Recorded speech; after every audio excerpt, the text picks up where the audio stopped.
Tinjauan ilmiah mengenai interaksi simbolik dilakukan oleh George Herbert Mead pada tahun 1962 yang menekankan penggunaan bahasa sebagai sistem simbol-simbol untuk memaknai berbagai hal.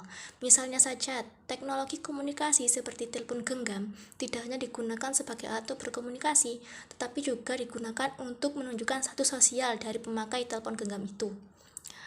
Dalam terminologi George Herbert Mead, setiap isyarat nonverbal dan pesan nonverbal yang dimaknai berdasarkan kesepakatan umum oleh semua pihak yang terlibat dalam suatu interaksi merupakan satu bentuk simbol yang mempunyai arti yang sangat penting. Perilaku seseorang dipengaruhi oleh simbol yang diberikan oleh orang lain dan sebaliknya. Sesuai dengan pemikiran-pemikiran Mead, definisi singkat dari 3 ide dasar dari interaksi simbolik adalah: pertama, mind. Kemampuan untuk menggunakan simbol yang punya makna sosial yang sama. Setiap individu harus bisa mengembangkan pikiran mereka melalui interaksi dengan individu yang lain. Yang kedua itu self atau diri pribadi, yaitu kemampuan untuk merefleksikan tiap-tiap individu dari penilaian-penilaian dan sudut pandang dari orang lain. Dan yang terakhir yaitu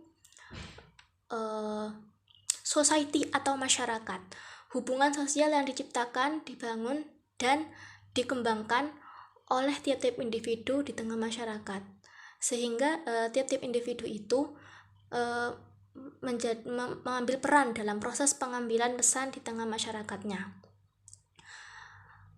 Dalam prosesnya, interaksi sosial yang terjadi di masyarakat hanya bersifat tidak tetap, dalam artian ada yang bersifat sementara dan ada yang bersifat relatif lama.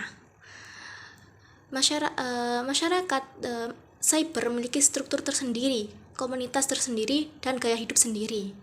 Mereka membangun interaksi sosial di antara para anggota komunitas itu dan berbeda dengan masyarakat nyata yang dalam komunikasi antar anggota itu harus melalui social contact atau komunikasi secara langsung.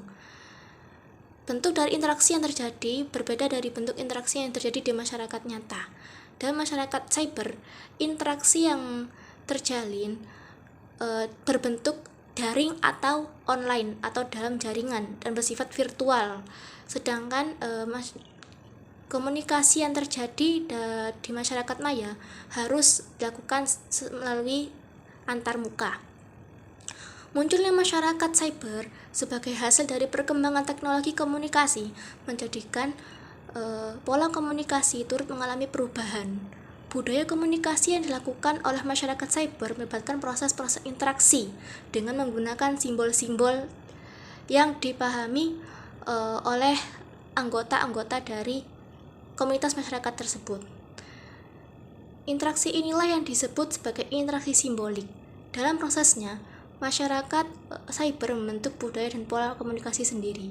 Lewat teknologi informasi yang telah berkembang, mereka menyampaikan pesan dalam sebuah kelompok yang terbentuk lewat sosial media yang digunakan. Pesan-pesan yang disampaikan dalam bentuk simbol yang diberi makna. Hal ini menjadikan komunikasi masyarakat cyber kaya akan makna, karena sejatinya simbol lebih bermakna daripada pesan-pesan verbal. Sekian, terima kasih. Kurang lebihnya mohon maaf. Assalamualaikum warahmatullahi wabarakatuh.